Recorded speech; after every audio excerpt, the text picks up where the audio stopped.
A 9-year-old girl sits in her classroom wearing a thick winter hoodie on one of the hottest days of the year. When her teacher asks her to remove it for mandatory fitness testing, she locks her arms around herself and whispers words that will expose a nightmare hidden in plain sight. What happens next will change how you look at the people you trust most with your children. Before we jump back in, tell us where you're tuning in from. And if this story touches you, make sure you're subscribed, because tomorrow I've saved something extra special for you. The October sun blazed through the windows of Riverside Elementary School in Maple Valley, Oregon, making the classroom feel like a greenhouse. Ms. Rachel Thompson had taught 3rd grade for 15 years, and she'd learned to read the subtle signs that something wasn't right with her students. Today, those instincts were screaming at her about Emma Collins. Emma sat hunched over her math worksheet, her small frame swimming in an oversized navy blue hoodie that bore the school's mascot. The temperature outside had climbed to 82 degrees, and most of the children had already shed their jackets and sweaters. But Emma remained bundled up like it was the middle of winter. Beads of sweat dotted her forehead, yet she pulled the sleeves down over her hands whenever anyone looked her way.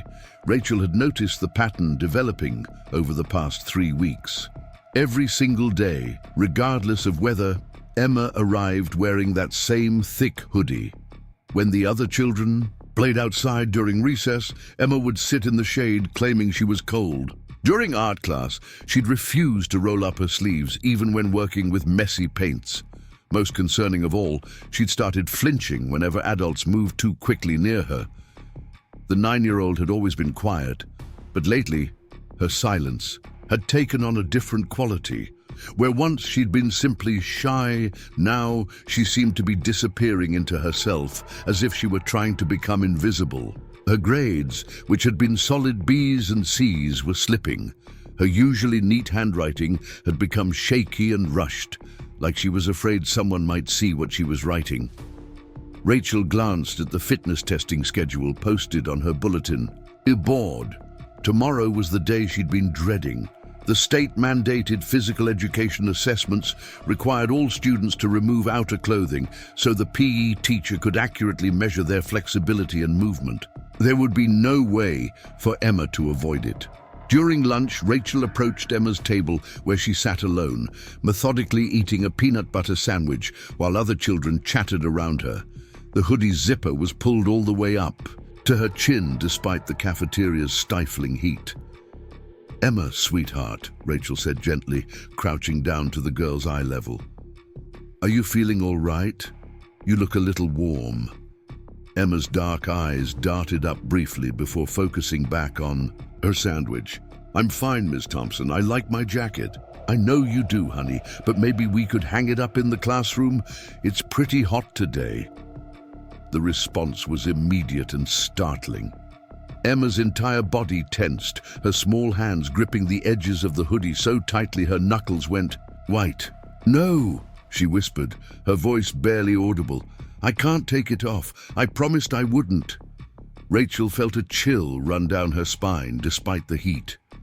"Promised who, Emma?"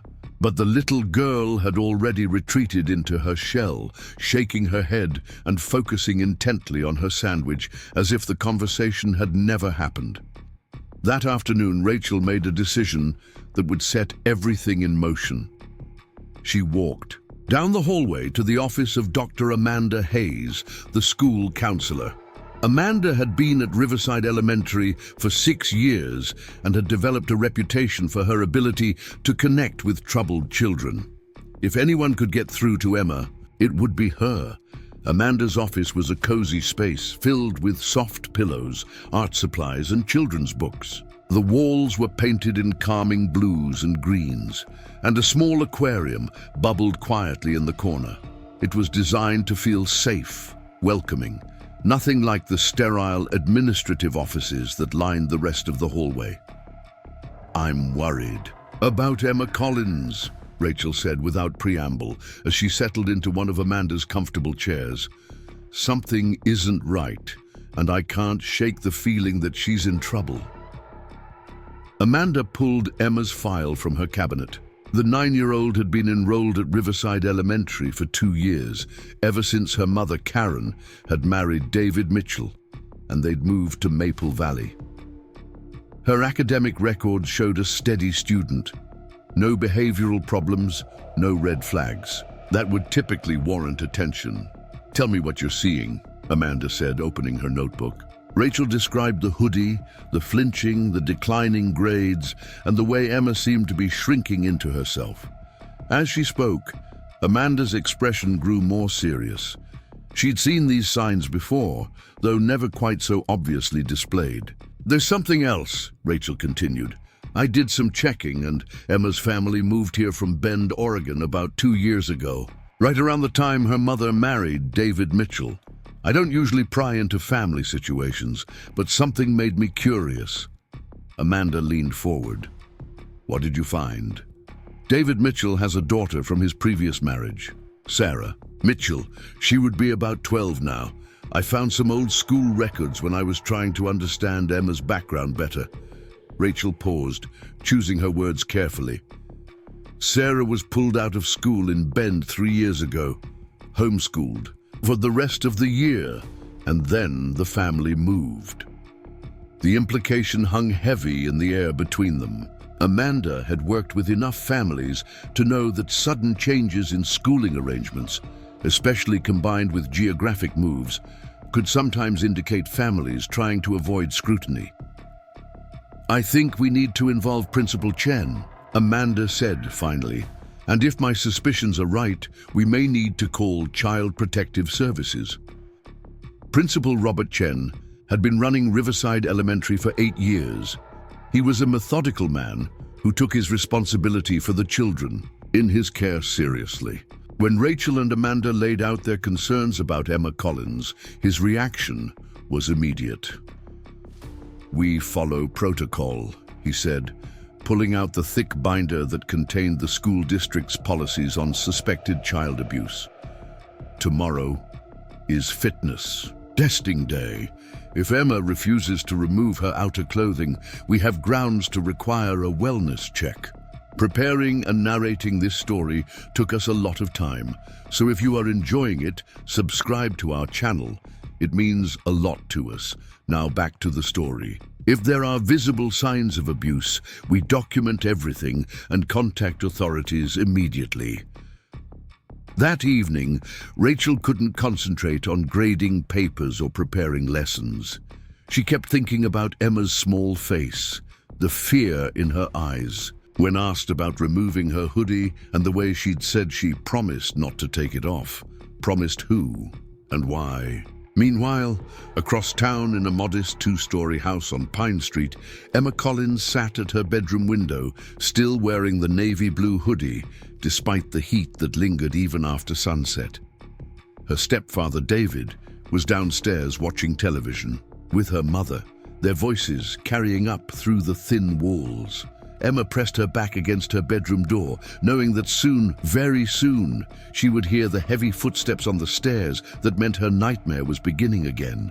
David Mitchell was everything a small town respected in a man. He owned Mitchell Construction, a successful business that had built half the new homes in Maple Valley over the past 5 years. He coached Little League Baseball on weekends, volunteered at the annual charity drive, and was always ready with a helpful hand when neighbors needed assistance. At 42, he was tall and broad-shouldered, with an easy smile that made people trust him instantly. But Emma knew the truth about her stepfather. She knew about the locked basement room where he took her when her mother worked her evening shift at the diner. She knew about the camera he used to document what he did to her, and she knew about the threats he'd made about what would happen to her mother if she ever told anyone. The bruises on Emma's arms and ribs were healing from last week's session, fading from deep purple to yellow-green, but they were still visible enough that she couldn't risk anyone seeing them. David had been very specific about that. No one could know, or terrible things would happen to the people she loved. Emma pulled the hoodie tighter around herself and tried to focus on her homework, but the letters on the page seemed to swim, Together, tomorrow was fitness testing at school. Miss Thompson had explained that all the children would need to wear just their t-shirts and shorts so the PE teacher could check their flexibility and strength. Emma's stomach churned at the thought. She'd have to find a way to avoid it, just like she'd avoided changing for PE class, avoided the school swimming lessons, and avoided every other situation where someone might see what David had done to her. But this time felt different. This time, the adults seemed more insistent, more watchful. Downstairs, Karen Collins was washing dishes while David flipped through television channels. She worked 2 jobs to help make ends meet, cleaning houses, and during the day, and waitressing at Miller's Diner 3 nights a week. The financial pressure had been crushing since David's construction business had hit a rough patch 6 months ago, but she was grateful to have found someone who loved her and accepted Emma as his own daughter. At least that's what she told herself. There were moments, brief flashes of doubt, when she noticed Emma's increasing withdrawal, her reluctance to spend time with David, the way she seemed to disappear whenever he was around. But David was always so patient with her, so understanding of Emma's shyness.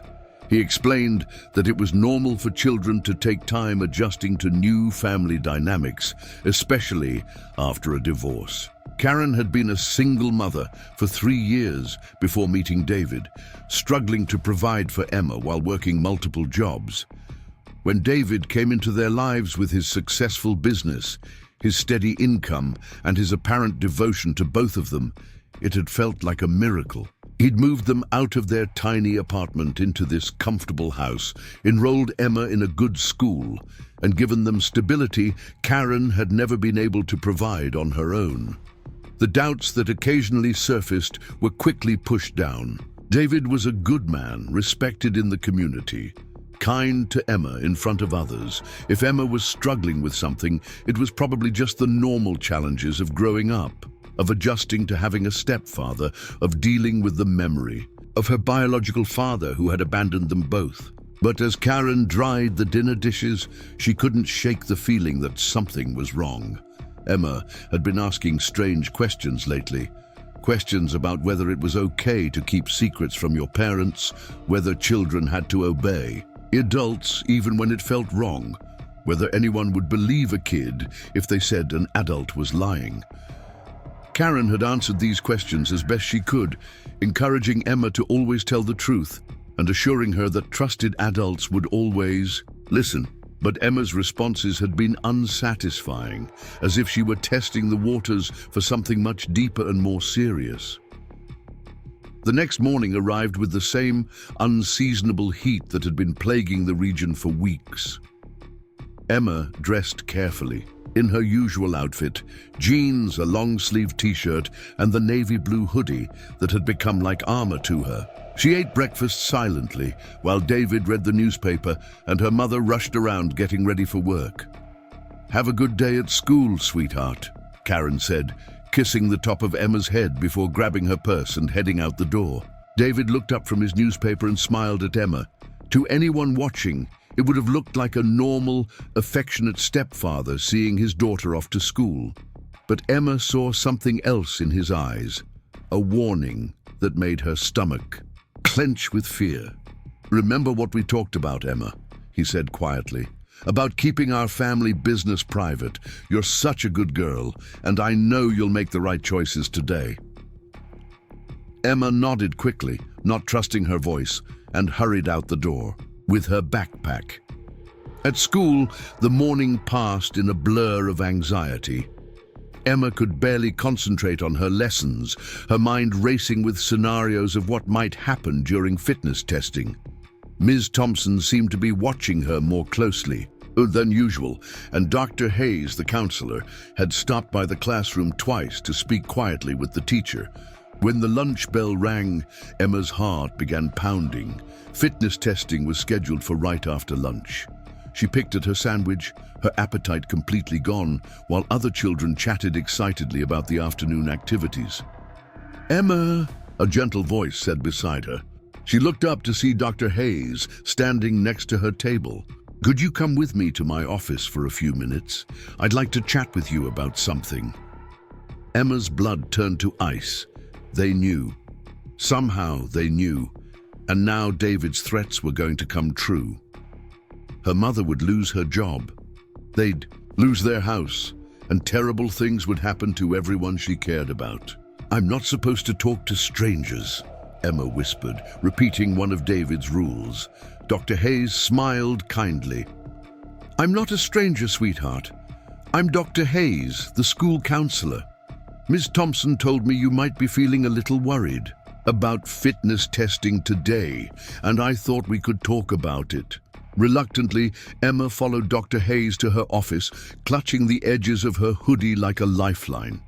The counselor's office was warm and inviting, but Emma perched on the edge of a chair like she was ready to run at any moment. "Emma," Dr. Hayes said gently, "I notice you wear your hoodie every day, even when it's very hot outside. Is there a special reason for that?" Emma's prepared answer came out in a rush. "I get cold easily. My mom says I'm always been sensitive to temperature." "That makes sense," Dr. Hayes said, though her tone suggested she didn't entirely believe it. "The thing is, for fitness testing today, we need all the children to wear just their t-shirts and shorts so we can see how their bodies move and make sure they're healthy and strong. Would that be okay with you?" The question Emma had been dreading hung in the air between them. She felt trapped, cornered, with no way out that wouldn't lead to disaster. David's voice echoed in her head, reminding her of all the terrible things that would happen if anyone found out their secret. "I can't," Emma whispered, her voice so quiet Dr. Hayes had to lean forward to hear her. "I promised I wouldn't take it off." "Promised who, Emma?"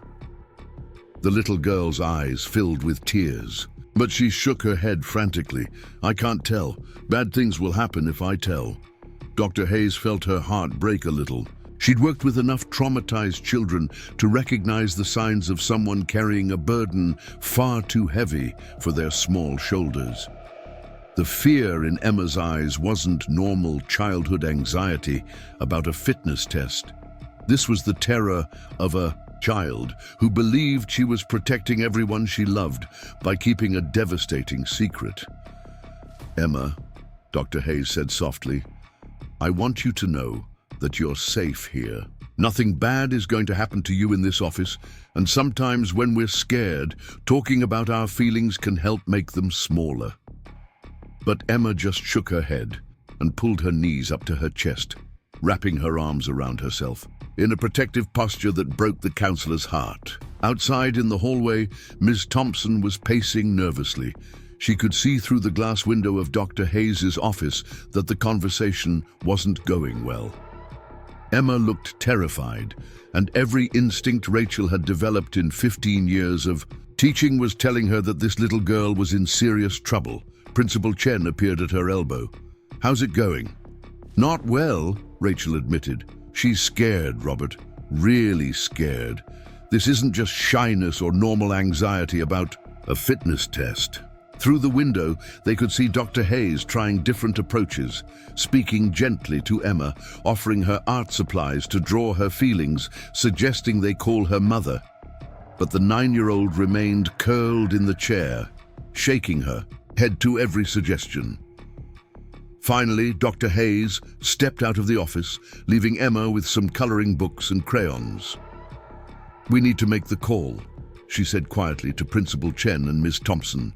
"That child is exhibiting every classic sign of abuse, and she's terrified of removing her clothing. We have a legal obligation to report this." Principal Chen nodded grimly. "I'll call Child Protective Services. We'll also need to document her refusal to participate in the fitness testing and note our observations about her behavior and appearance." As the adults made their plans, Emma sat alone in the counselor's office, clutching a red crayon and staring at a blank piece of paper. She wanted desperately to tell someone the truth, to ask for help, to make the nightmare stop. But David's voice in her head was louder than her own desperate need for rescue. The paper remained blank, just like the silence that was slowly killing her from the inside. The call to Child Protective Services was made at 2:47 p.m. on a Thursday afternoon that would change everything for everyone involved. Mrs. Janet Foster had been a CPS worker for 12 years, and she'd learned to distinguish between routine wellness checks and cases that demanded immediate attention. The report from Riverside Elementary School fell squarely into the latter category. Principal Chen's voice was steady but urgent as he described Emma Collins' behavior, her refusal to remove outer clothing despite extreme heat, and the visible signs of fear and distress that had escalated over recent weeks. Mrs. Foster took careful notes, her pen moving quickly across the intake form as she documented each concerning detail. "We need someone here today," Principal Chen emphasized. "This child is exhibiting classic signs of trauma, and we're legally required to ensure her safety before she leaves school grounds." Mrs. Foster glanced at her caseload for the afternoon. She had 3 home visits scheduled, but they would have to wait. Cases involving potential physical abuse of young children took priority over everything else. "I'll be there within the hour," she assured the principal. While they waited for CPS to arrive, Dr. Hayes remained with Emma in her office. The 9-year-old had stopped crying but sat motionless in her chair, staring at the blank paper in front of her. The counselor had tried every technique in her arsenal to encourage communication, but Emma seemed to have retreated completely into herself. "Would you like to call your mom, Emma?" Dr. Hayes asked gently. "Sometimes talking to our parents can help when we're feeling scared or confused." The suggestion triggered an immediate and visceral response. Emma's eyes widened in panic, and she began shaking her head frantically. "No, no, no," she whispered urgently. "She can't know. He said she can't know, or something terrible will happen to her." Dr. Hayes felt her blood run cold. The pronoun was telling. Not "I can't tell her" or "Mom won't understand," but he said. Someone had specifically instructed this child to keep secrets from her mother and had used threats against the mother to ensure compliance. "Who is he, Emma?" Dr. Hayes asked carefully, though she suspected she already knew the answer. But Emma had already realized her mistake. She clamped her hands over her mouth and shook her head, tears beginning to flow again. The momentary crack in her defensive wall had already sealed itself shut. Mrs. Foster arrived at Riverside Elementary at 3:45 p.m., carrying a leather briefcase and wearing the serious expression of someone who had seen too many cases like this. She was a woman in her 50s, with graying hair and kind eyes that had witnessed both the worst and best of human nature. Her presence immediately changed the atmosphere in the school's administrative wing. Principal Chen met her at the front office and escorted her to Dr. Hayes' office, briefing her on the situation as they walked. Mrs. Foster listened intently, mentally categorizing the information according to risk factors and intervention protocols. She'd memorized years ago. When they entered the counselor's office, Mrs. Foster's trained eye immediately assessed Emma Collins. The child was small for her age, sitting hunched in an oversized hoodie that was clearly meant to conceal rather than comfort. Her body language screamed defensiveness and fear, and the way she clutched the fabric of her sleeves suggested she was prepared to resist any attempt to remove her protective layer. "Hello, Emma," Mrs. Foster said, in a voice that was warm but professional. "My name is Mrs. Foster, and I work with families to make sure children are safe and happy. Dr. Hayes tells me you're feeling worried about something, and I'd like to help if I can." Emma's response was barely audible. "I'm not supposed to talk to strangers," Mrs. Foster nodded understandingly. "That's usually very good advice. Your parents taught you well about being careful, but sometimes when children are feeling scared or hurt, it's okay to talk to adults whose job it is to keep kids safe. That's what I do for my job." She pulled up a chair, so she was at Emma's eye level, being careful not to crowd the child or make her feel trapped. Years of experience had taught her that traumatized children needed to feel they had some control over their environment. "Emma, the adults here at school are worried about you because they care about you. They've noticed that you seem scared and that you don't want to take off your jacket even when it's very hot. Sometimes when children don't want adults to see their arms or other parts of their body, it's because someone has hurt them. Has someone hurt you, Emma?" The question hung in the air like a live wire. Emma's entire body tensed, and she began, rocking slightly back and forth, a self-soothing behavior that Mrs. Foster recognized immediately. The child was fighting an internal war between her desperate need for help and whatever threats had been used to ensure her silence. "I can't," Emma finally whispered. "Bad things will happen if I tell." Mrs. Foster had heard these words countless times before, spoken by children who had been conditioned to believe that their abusers' threats were more powerful than any protection the system could offer. It was one of the most heartbreaking aspects of her job, convincing traumatized children that safety was possible when their lived experience suggested otherwise. "Emma, I understand that someone has told you bad things will happen if you tell the truth, but I want you to know that my job is to make sure bad things don't happen. There are laws that protect children, and there are many adults whose job it is to keep kids safe." Emma looked up for the first time, her dark eyes searching Mrs. Foster's face as if trying to determine whether this adult could be trusted. "What if the person who hurt me is stronger than you?" The question revealed more than Emma probably intended. She wasn't just afraid of generic consequences.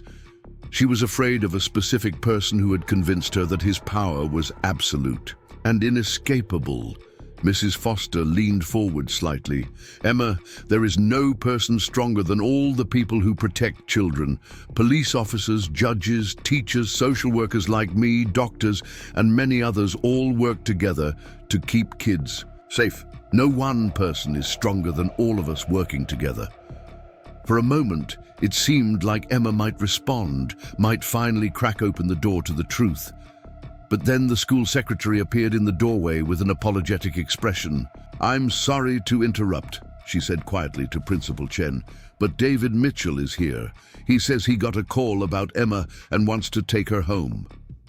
The change in Emma was instantaneous and terrifying.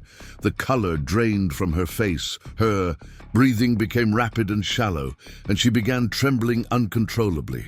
She pressed herself back into her chair, as if trying to disappear entirely, and a small whimpering sound escaped her throat. Mrs. Foster's years of experience kicked in immediately. She had seen this reaction before, the unmistakable terror of a child confronted with their abuser. There was no longer any doubt in her mind about what was happening in the Collins household. "Tell Mr. Mitchell that Emma is involved in a routine school wellness check and will be remaining here for the time being," Mrs. Foster instructed the secretary, her voice carrying the authority of her position. "If he has questions, he can speak with me." Emma's reaction to the mention of David Mitchell's name had told Mrs. Foster everything she needed to know, but she still needed to follow proper protocol. She needed documentation, medical evidence, and a formal statement that would hold up in court if necessary. "Emma," she said gently, "I need to ask you a very important question, and I want you to know that whatever your answer is, you are not in trouble, and I will do everything in my power to keep you safe. Has David, your stepfather, ever touched you in ways that made you uncomfortable or hurt you?" The silence that followed was deafening. Emma's small chest rose and fell rapidly as she struggled with the magnitude of the question. Mrs. Foster could see the war playing out across the child's face between truth and terror, between hope and hopelessness. Finally, in a voice so quiet, it was barely audible, Emma whispered, "Yes." The single word changed everything. Mrs. Foster felt the familiar surge of protective anger that came with every confirmed case of child abuse, but she kept her expression calm and supportive. She had learned long ago that her emotional reactions could re-traumatize children who were already barely holding themselves together. "Thank you for telling me the truth, Emma. That was very brave. I know it was scary to say that, but you did the right thing." Emma's tears began flowing freely now, as if the admission had opened floodgates that had been sealed shut for months or possibly years. "Is he going to hurt my mom now? He said he would hurt her if I told anyone." Mrs. Foster's heart ached for this child who had been carrying such a terrible burden, believing she was protecting her mother by enduring abuse in silence. "Emma, your mom is not going to be hurt. In fact, telling the truth is the best way to protect both you and your mom. There are people whose job it is to make sure your whole family is safe." But Emma was shaking her head frantically. "You don't understand. He's really strong and everyone likes him. No one will believe me because he's nice to everyone else. He builds their houses and coaches baseball and helps with church stuff. They'll think I'm lying." The sophistication of Emma's understanding of her situation was both impressive and heartbreaking. At 9 years old, she had already grasped the complex dynamics that allow predators to operate with impunity in their communities. She understood that David Mitchell's public persona would make her accusations difficult to believe, and that social standing could be a form of protection for abusers. Mrs. Foster had dealt with this scenario many times before. Perpetrators who were pillar of the community types often did the most psychological damage to their victims because they made the children feel complicit in maintaining the abuser's public image.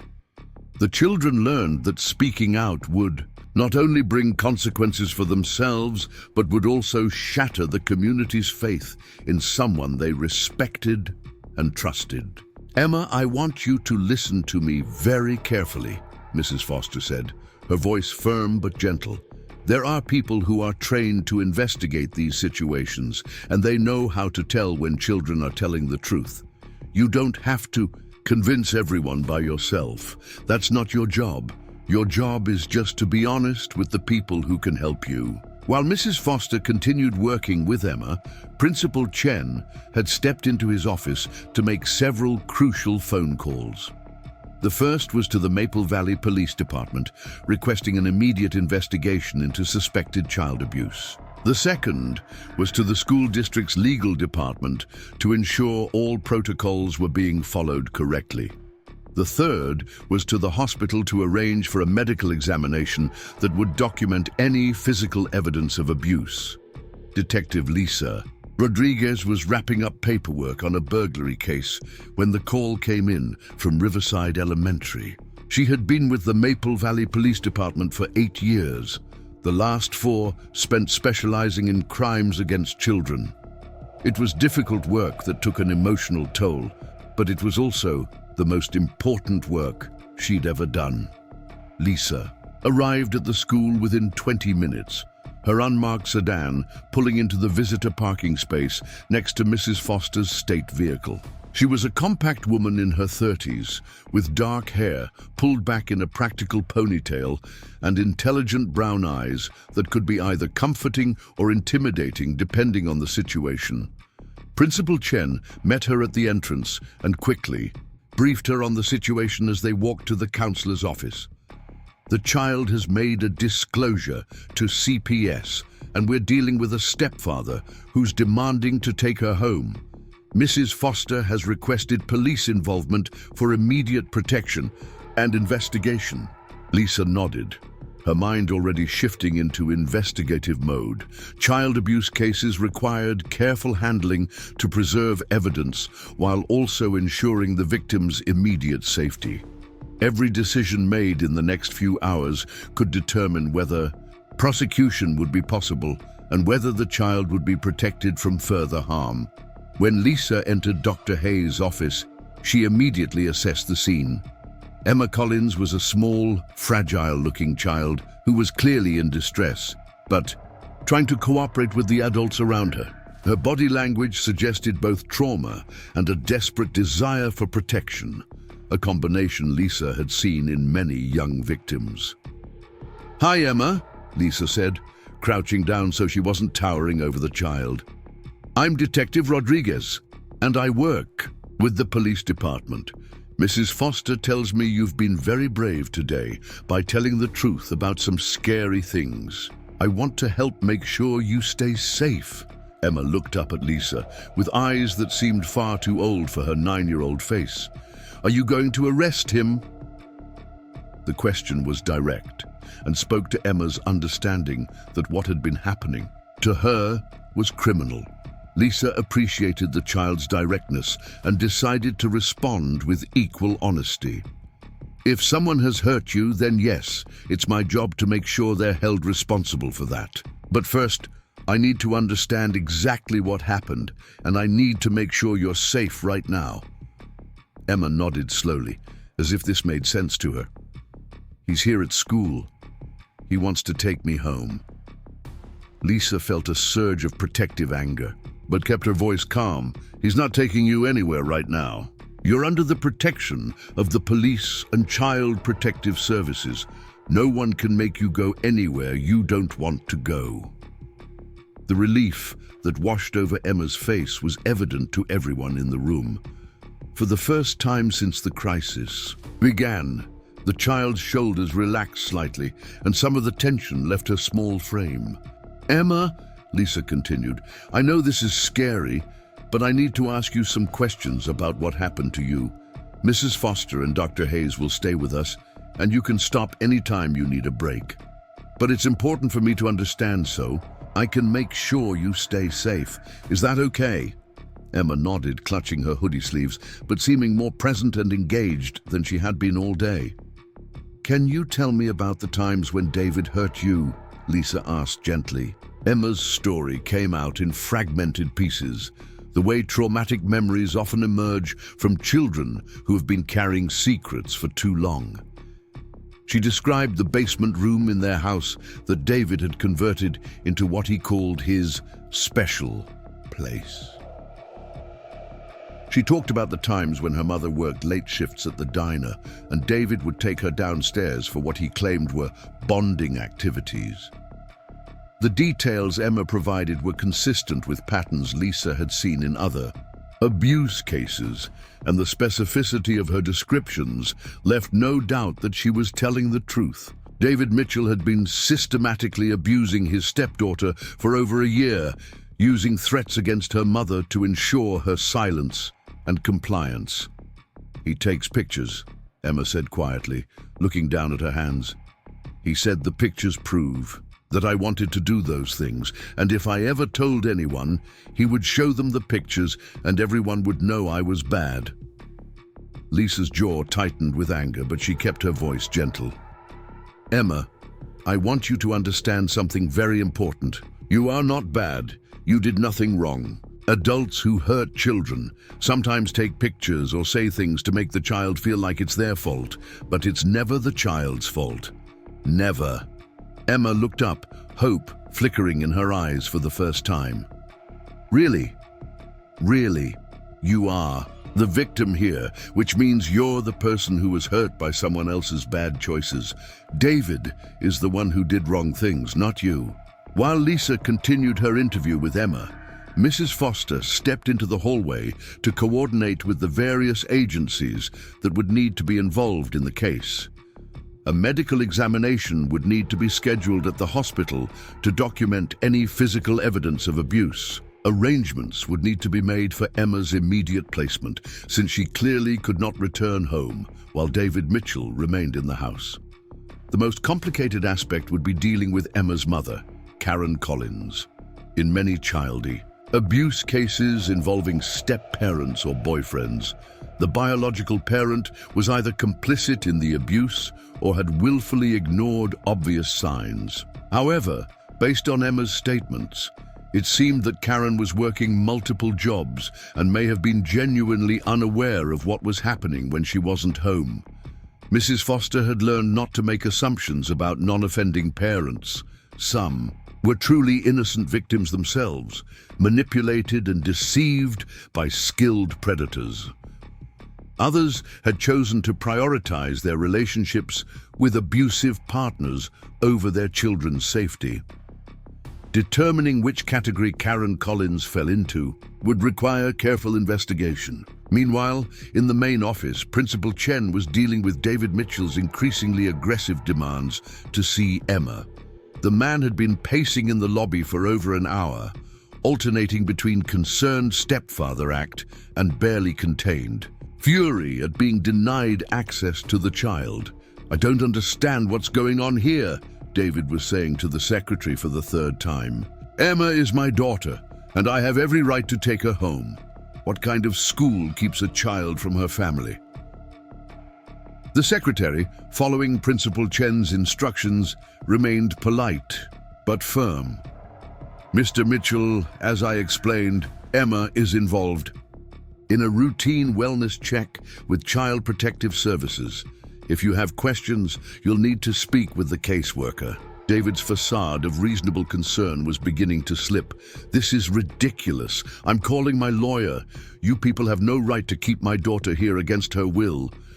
What David didn't realize was that his increasingly agitated behavior was being carefully documented by Principal Chen, who was observing from his office. In genuine cases of mistaken accusations, innocent parents typically expressed confusion and concern, but cooperated with authorities to resolve the situation quickly. Aggressive demands, threats of legal action, and attempts to intimidate school staff were red flags that suggested someone with something to hide. Back in the counselor's office, Emma was continuing to provide details about her abuse to Detective Rodriguez. The interview was being recorded with Emma's consent, creating a permanent record that could be used in court proceedings. Lisa was skilled at asking questions that elicited information without leading the child or putting words in her mouth. "Emma, you mentioned that David told you not to tell your mom what was happening. Did he say anything else about keeping it secret?" Emma nodded, her voice becoming quieter. "He said that if I told anyone, they would take me away from Mom and put me in a bad place where they hurt kids even worse. He said Mom would lose her job and we'd be homeless, and it would all be my fault." Lisa recognized the sophisticated manipulation tactics David had used. He had created a scenario where Emma believed that reporting the abuse would result in consequences that were worse than enduring it. This type of psychological control was often more effective than physical threats because it made the child feel responsible for protecting everyone else by sacrificing themselves. "Did David ever hurt you in ways that left marks or bruises?" Lisa asked. Emma's hands moved instinctively to her arms, still hidden under the thick hoodie sleeves. "Sometimes, but he was careful not to hurt me where people could see. He said I was clumsy, and if anyone asked about bruises, I should tell them I fell down or ran into something."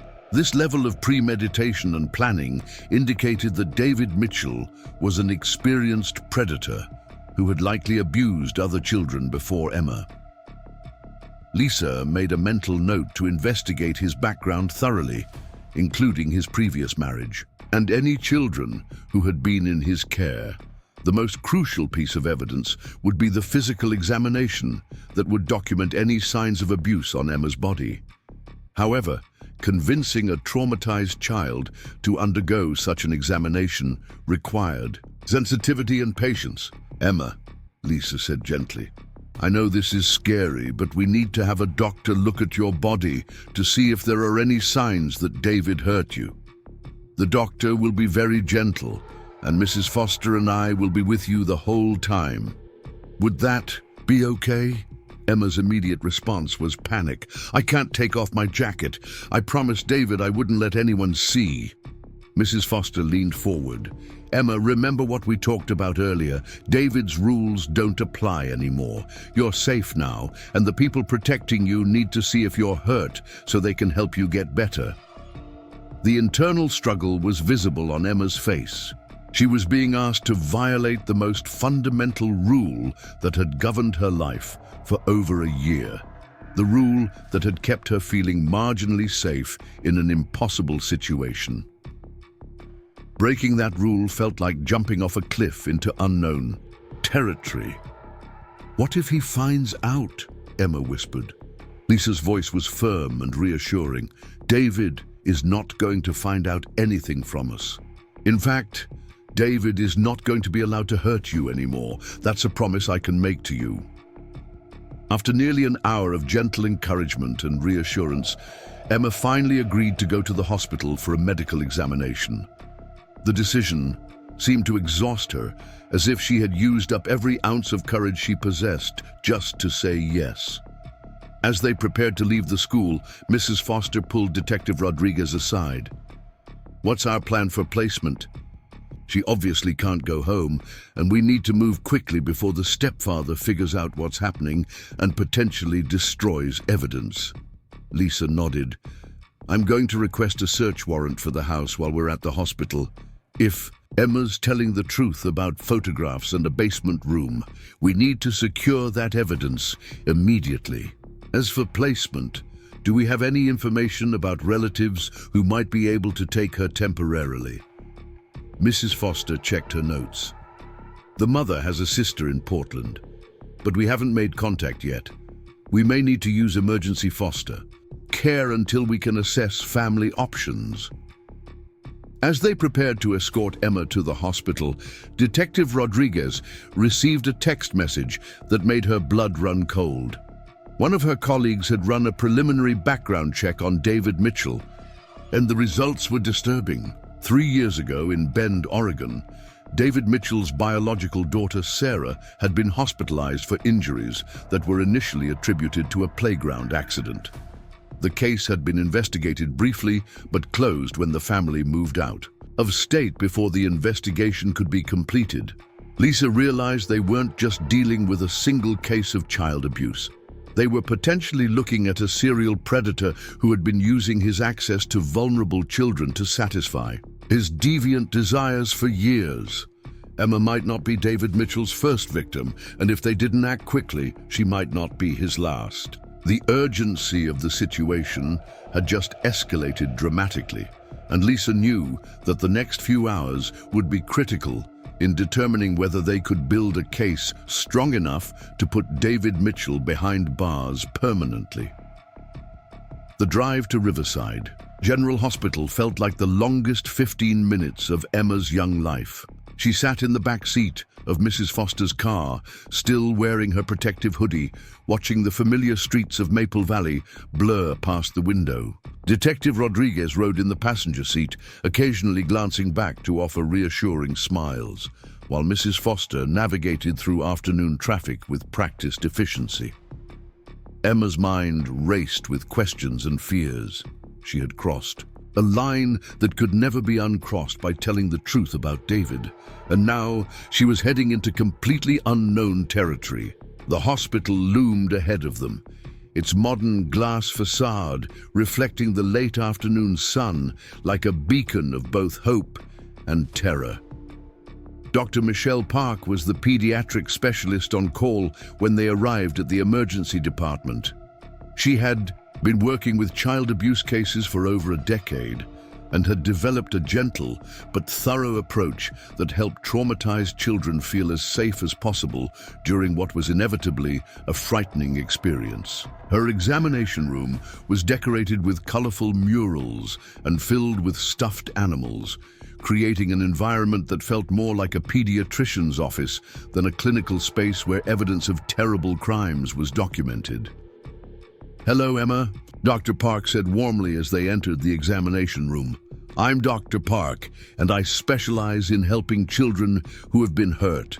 Detective Rodriguez and Mrs. Foster told me that you've been very brave today by telling the truth about some scary things that happened to you."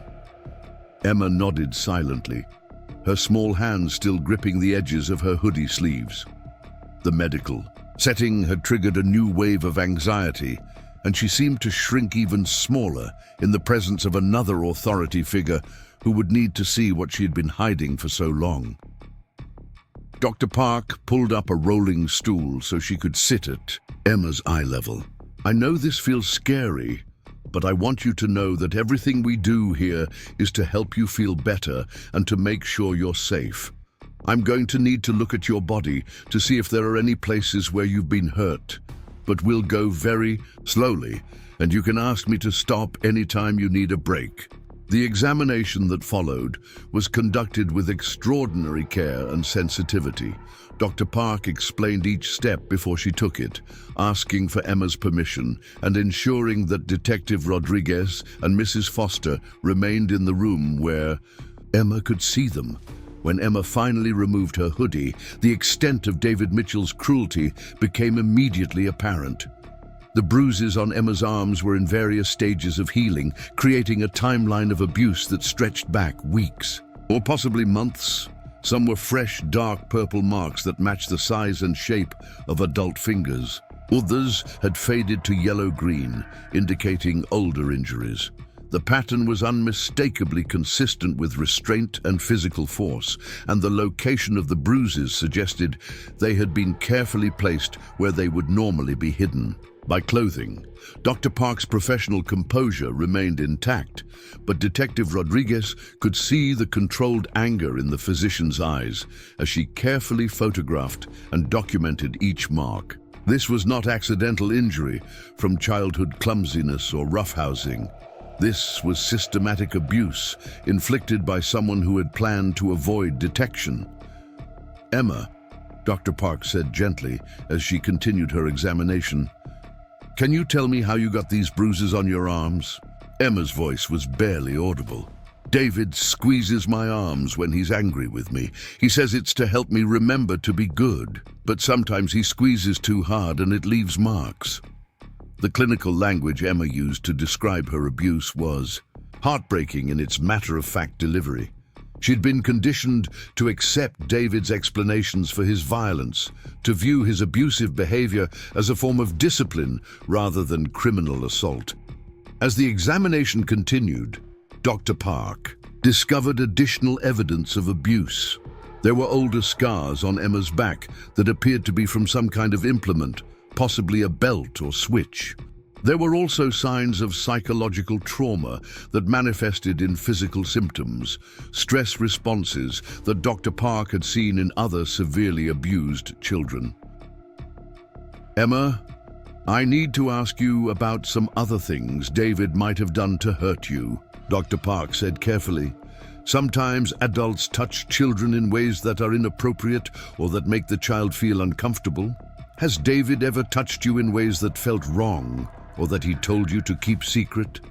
The question opened floodgates that Emma had been desperately trying to keep closed. The sexual abuse she described was extensive and had been ongoing for over a year. David had used a combination of physical force, psychological manipulation, and threats to maintain his access to her body while ensuring her silence about his crimes. The details Emma provided were consistent with patterns Dr. Park had seen in other cases, but the sophistication of David's grooming techniques suggested he was an experienced predator who had likely victimized other children. He had systematically broken down Emma's understanding of appropriate boundaries while making her feel complicit in his crimes. While Dr. Park continued her examination, Detective Rodriguez stepped into the hallway to coordinate with other members of the investigative team.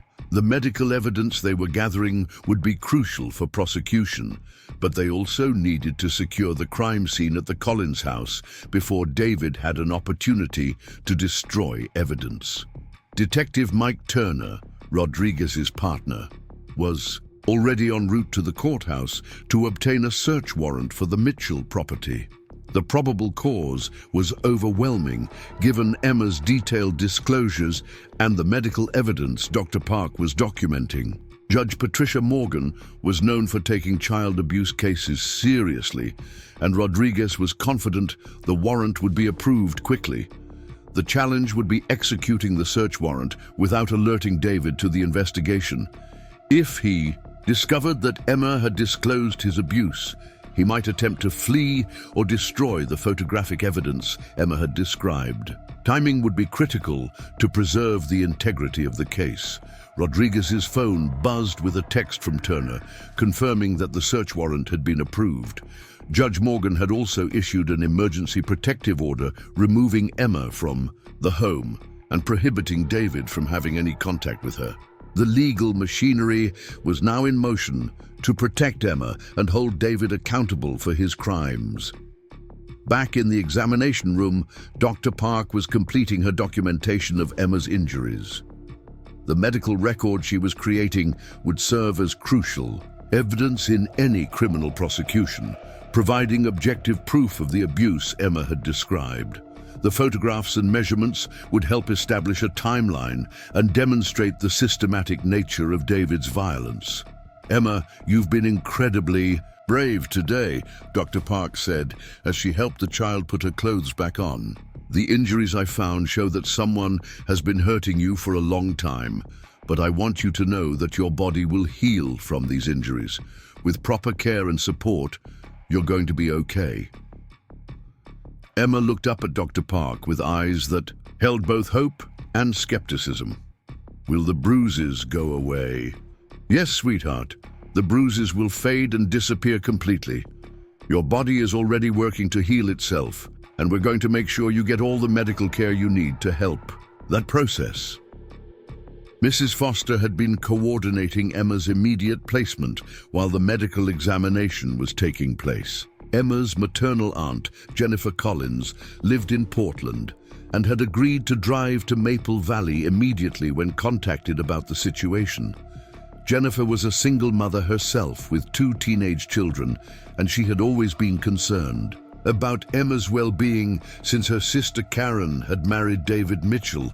The family dynamics were complicated by the fact that Karen Collins was still unaware of what had been happening to her daughter.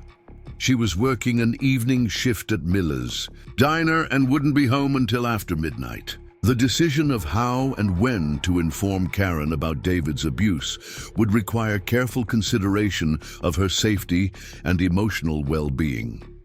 Detective Rodriguez was concerned about Karen's potential reaction to learning about David's crimes. Some non-offending parents responded to disclosures of abuse with immediate protective instincts, while others struggled to accept the reality of what had been happening under their own roof. Karen's response would significantly impact Emma's recovery and the family's ability to heal from this trauma.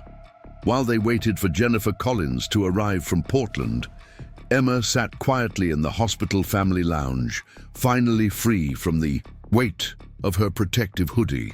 She wore a hospital gown that was decorated with cartoon characters, and for the first time in months, she looked like the 9-year-old child she was, rather than a miniature adult carrying impossible burdens. Mrs. Foster sat beside her, reviewing the placement paperwork and explaining what would happen next. "Your Aunt Jennifer is driving here to pick you up, and you'll stay with her and your cousins for a while until we figure out the best long-term plan for your family." Emma nodded, but her expression remained uncertain. "What about Mom? Is she going to be mad at me for telling?" The question revealed one of Emma's deepest fears. David had convinced her that disclosure would destroy her family. And despite all the reassurances from the adults around her, she still worried that she had made a terrible mistake by telling the truth. "Emma, your mom loves you very much. And when she learns what David was doing to you, she's going to be upset with him, not with you. You did exactly the right thing by telling us what was happening." But Emma's concern went deeper than simple worry about her mother's reaction. "David said that Mom chose him over me when she married him. He said that if she had to pick between us, she would pick him because he pays for our house and buys our food." Mrs. Foster felt her heart ache for this child who had been systematically manipulated into believing she was expendable, that her value was less than the financial security David provided to her family. The psychological damage from this type of manipulation could be even more lasting than the physical abuse. "Emma, That's not true. Parents don't have to choose between their children and other adults. Good adults protect children, they don't hurt them. Your mom didn't know what David was doing to you because he was hiding it from her, just like he made you hide it. Meanwhile, across town, Detective Turner and a team of officers were positioning themselves around the Collins house on Pine Street. The search warrant authorized them to look for evidence of child abuse, including photographs, recording devices, and any physical evidence of the crimes Emma had described. David Mitchell's truck was in the driveway, indicating he was home. The officers would need to be prepared for potential resistance or attempts to destroy evidence. Turner had coordinated with the district attorney's office to have arrest warrants prepared, pending the discovery of corroborating evidence at the house. The basement room Emma had described would be their primary target. If her account was accurate, they would find a space that had been specifically configured for the sexual abuse of children, possibly containing photographic equipment and other evidence of David's crimes. Turner approached the front door with 2 other officers, while additional team members positioned themselves at the back of the house to prevent escape attempts. The moment of truth had arrived. The point where Emma's courage in disclosing her abuse would either be vindicated by physical evidence or David Mitchell would have the opportunity to claim innocence. The door opened to reveal David Mitchell, still wearing the facade of concerned stepfather that had served him so well in the community. His expression shifted from confusion to alarm as he saw the officers and realized that his carefully constructed world was collapsing around him. David Mitchell, we have a warrant to search this premises in connection with suspected child abuse, Turner announced, holding up the legal document. We need you to step outside while we conduct our search. David's immediate response was telling. Rather than expressing confusion or demanding to know what was happening, his first words were, "Where's Emma? What has she been saying?" The question revealed his awareness that Emma was the source of whatever information had led to the search warrant. An innocent person would have asked what the allegations were or demanded to know who was making accusations. David's focus on Emma specifically suggested he knew exactly what she might have disclosed. As officers moved through the house, Turner headed directly to the basement. Emma's description had been remarkably accurate. The finished basement contained a room that had been converted into what could only be described as a private studio, complete with camera equipment, props, and a bed that was clearly not intended for sleeping. The discovery of this room confirmed Emma's account in devastating detail. This was not a space that could be explained away as innocent family recreation. Every element of the room's configuration was designed to facilitate the sexual abuse of children, while documenting those crimes. Turner's team began the methodical process of cataloging and photographing the evidence. They found multiple digital storage devices that would need to be analyzed by forensic specialists, camera equipment that matched Emma's descriptions, and physical evidence that corroborated her account of the abuse she had endured.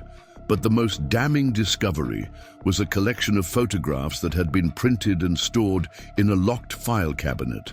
The images confirmed not only Emma's abuse, but suggested that David Mitchell had been victimizing children for years, possibly decades.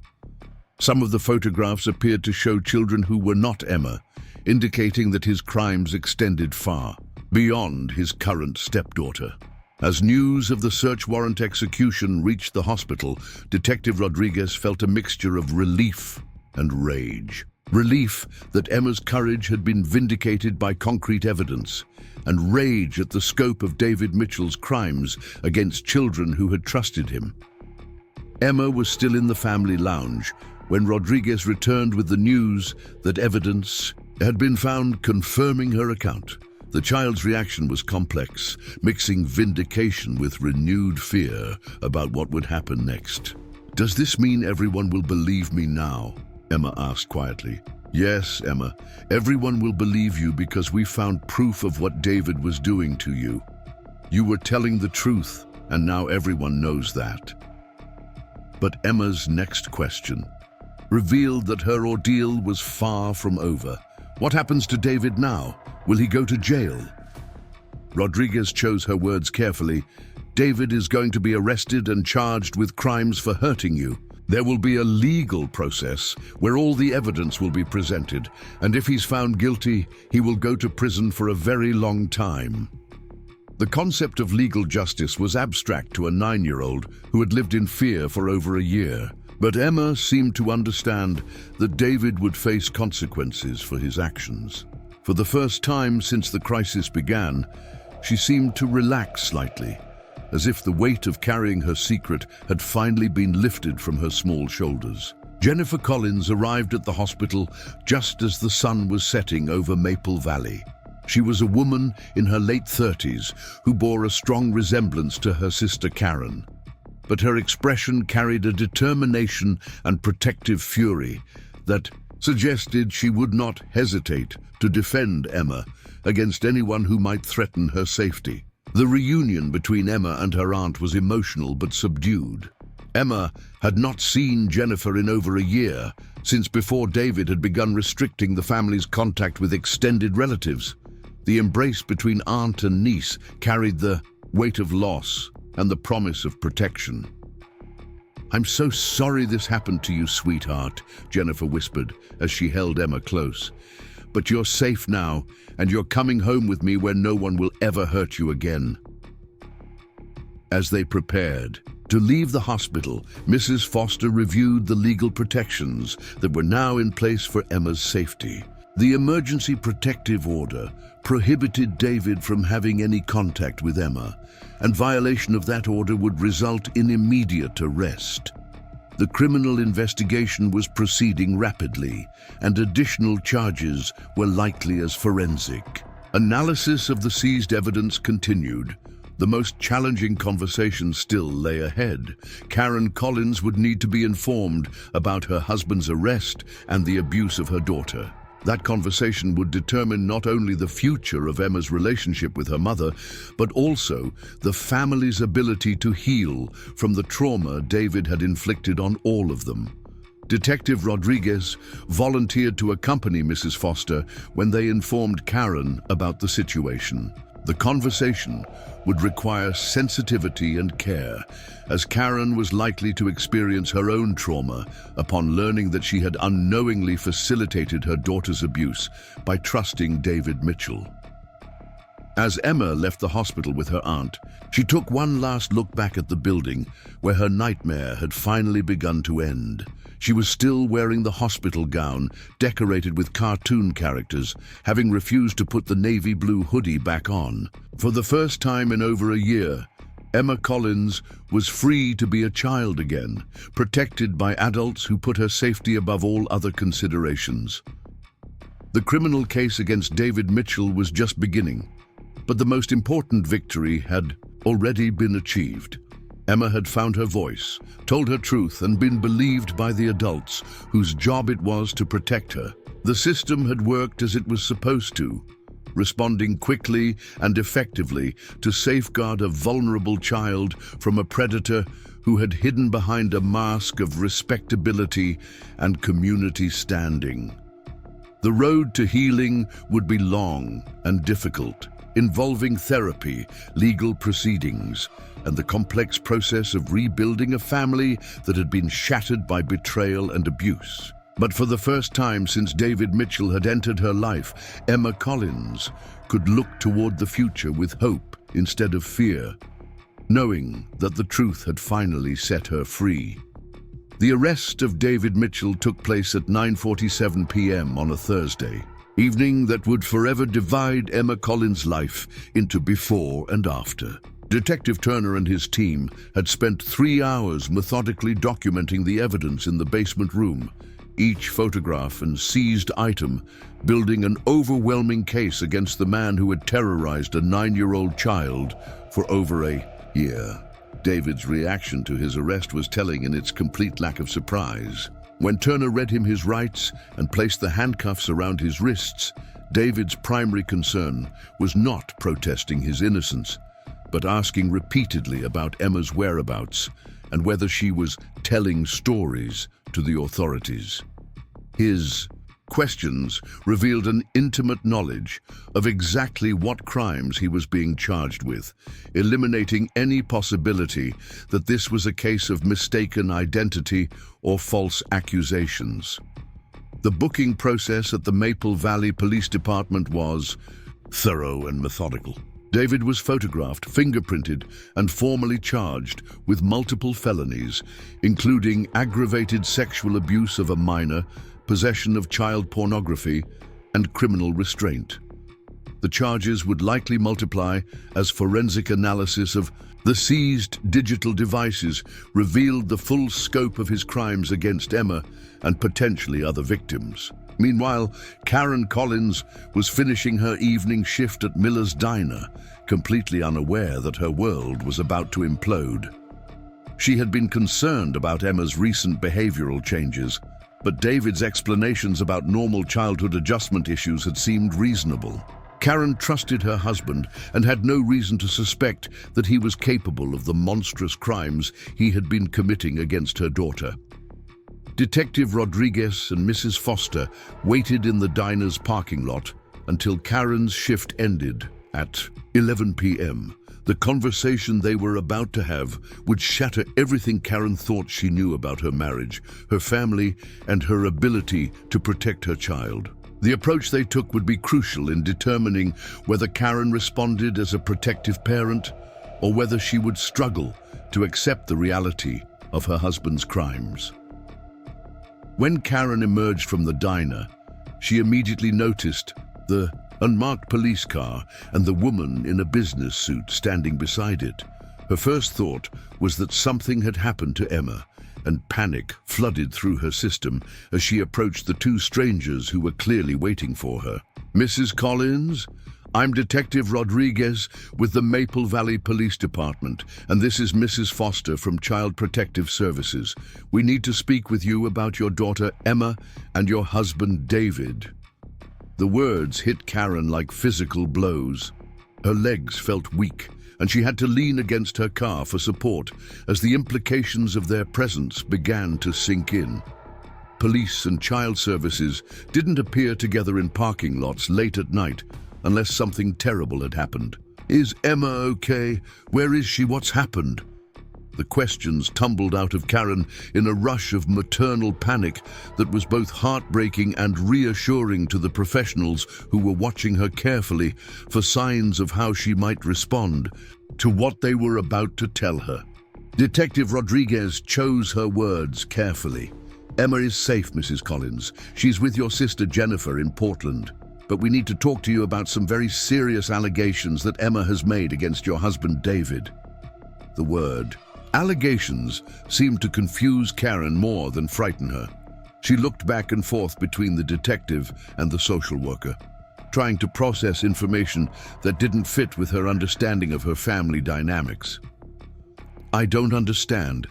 Allegations about what? David loves Emma. He's been nothing but patient and kind with her since we got married. What could she possibly be saying about him?" Mrs. Foster stepped forward, her voice gentle but direct.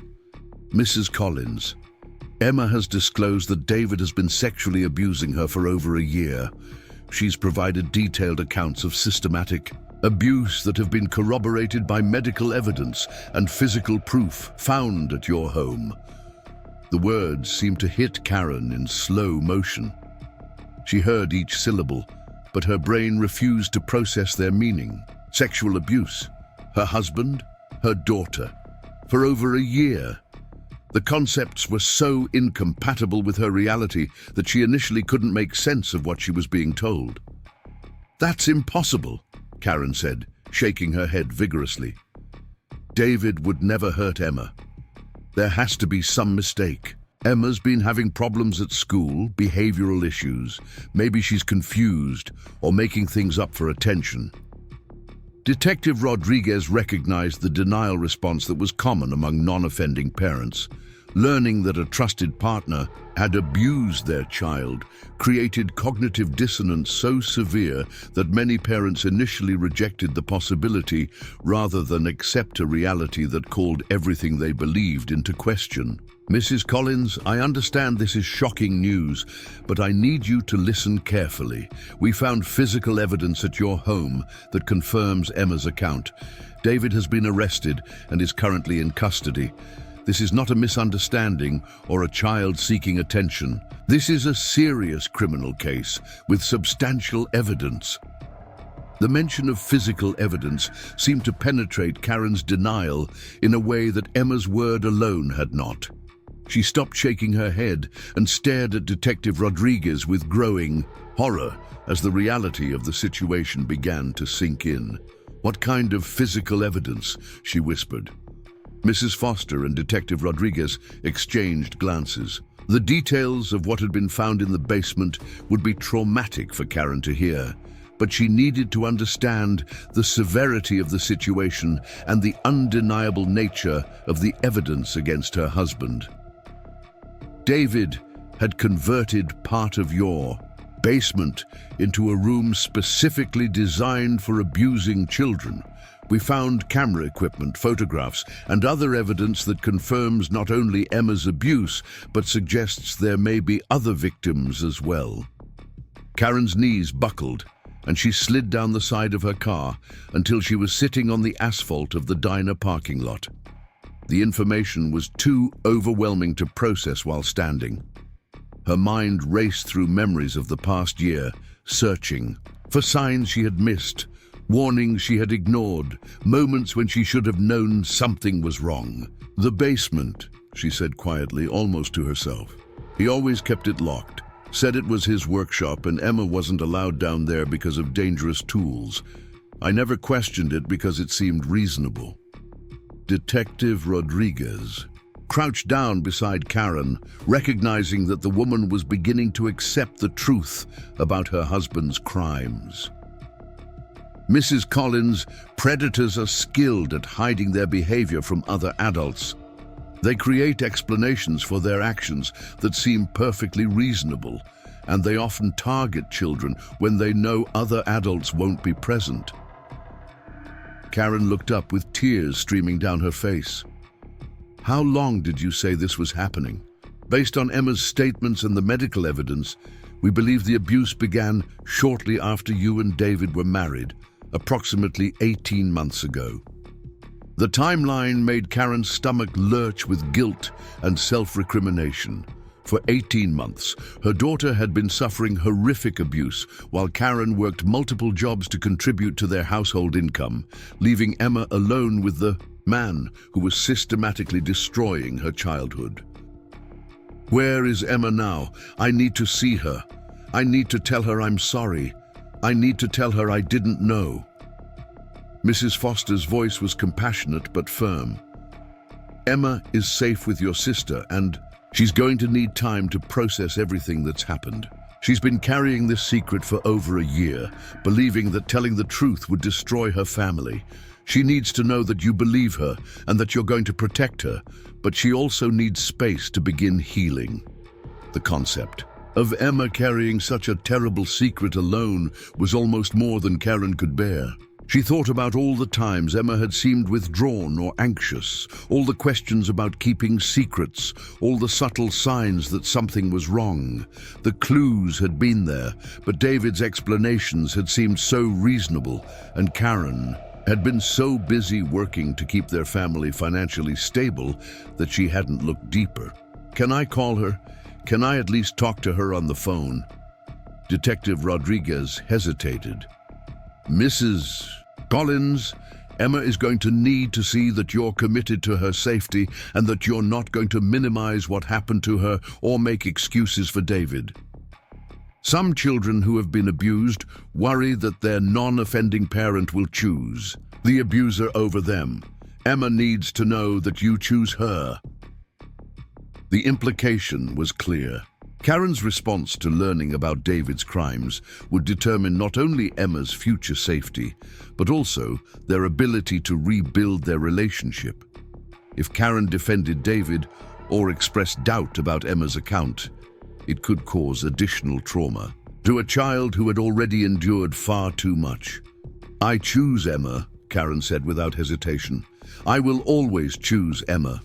David can rot in hell for what he did to my daughter." The vehemence in Karen's voice reassured both Detective Rodriguez and Mrs. Foster that Emma's mother was responding appropriately to the disclosure. Karen's anger was directed at David rather than at Emma, and her protective instincts were activating in the way they hoped to see. Over the following weeks, the criminal case against David Mitchell built momentum as forensic analysis of the seized evidence revealed the full scope of his crimes. The digital devices found in his basement contained thousands of images documenting not only Emma's abuse, but the sexual exploitation of at least 6 other children over a period of nearly a decade. The discovery of additional victims transformed the case from a single instance of child abuse into a massive investigation involving multiple jurisdictions and federal agencies. David Mitchell was not simply a stepfather who had abused his stepdaughter. He was a serial predator who had been systematically targeting vulnerable children for years. Detective Rodriguez found herself coordinating with law enforcement agencies in 3 different states as they worked to identify the other children whose abuse David had documented. Some of the victims were now adults who would need to be contacted about the evidence of their childhood trauma. Others were still minors who would require immediate protection and support services. The investigation revealed that David's previous daughter, Sarah Mitchell, had indeed been among his victims. Hospital records from Bend, Oregon, showed that she had been treated for injuries consistent with physical and sexual abuse, but the case had been closed when David moved the family to Maple Valley.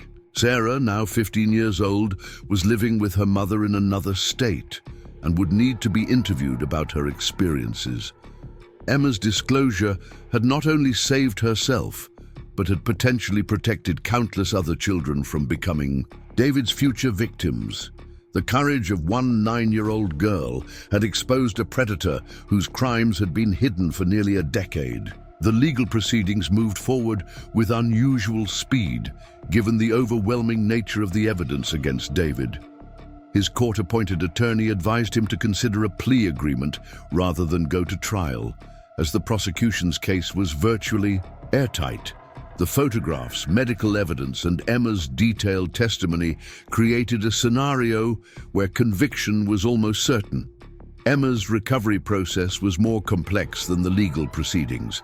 She began working with Dr. Sarah Chen, a child psychologist who specialized in treating victims of sexual abuse. The therapy sessions were designed to help Emma understand that the abuse was not her fault, to process the trauma she had experienced, and to develop healthy coping mechanisms for dealing with the psychological effects of David's crimes. One of the most challenging aspects of Emma's healing was learning to trust adults again. David had systematically destroyed her ability to believe that grown-ups would protect her, and rebuilding that trust required patience and consistency from everyone in her support network. Emma's relationship with her mother was also complicated by the abuse. While Karen had responded appropriately to learning about David's crimes and had immediately prioritized Emma's safety, Emma struggled with conflicting feelings about her mother's failure to protect her from David in the first place. "Why didn't you know?" Emma asked during one of their supervised visits. "How could he hurt me so much and you didn't see it?" The question was devastating for Karen, who had been torturing herself with the same thoughts since learning about the abuse. "I should have known, sweetheart. I should have seen the signs and protected you. I'm so sorry that I failed you." Dr. Chen helped both Emma and Karen understand that predators are skilled at hiding their crimes from other adults, and that David had deliberately created situations where he could abuse Emma without Karen's knowledge. The guilt that both mother and daughter were carrying was a normal response to trauma, but it was important not to let that guilt interfere with their healing process. Gradually, over months of therapy and careful rebuilding of trust, Emma began to believe that the adults in her life were committed to her safety and well-being. She returned to school, though she transferred to a different elementary school where she could start fresh without the weight of everyone knowing about her ordeal. The navy blue hoodie that had become Emma's armor during the worst period of her abuse was donated to charity. She chose to replace it with a bright yellow jacket that she said made her feel happy when she wore it. The symbolism was not lost on the adults who had worked so hard to help her reclaim her childhood. David Mitchell ultimately pleaded guilty to multiple felonies in exchange for a sentence of life in prison without the possibility of parole. The plea agreement spared Emma and the other victims from having to testify at trial, though Emma had expressed willingness to tell her story in court if necessary. At the sentencing hearing, Karen Collins read a victim impact statement on Emma's behalf. "My daughter's courage in speaking the truth about her abuse has not only saved her own life, but has protected other children from experiencing the same trauma. While we will spend years healing from what David Mitchell did to our family, Emma has shown incredible strength and resilience." Emma chose not to attend the sentencing hearing, but she did write a letter to the judge that was read aloud in a court. "David told me that no one would believe me if I told the truth about what he was doing. He was wrong. The adults who were supposed to protect children did believe me, and they kept me safe. I hope other kids who are being hurt will know that they can tell the truth too, and someone will help them." The ripple effects of Emma's case extended far beyond the courtroom.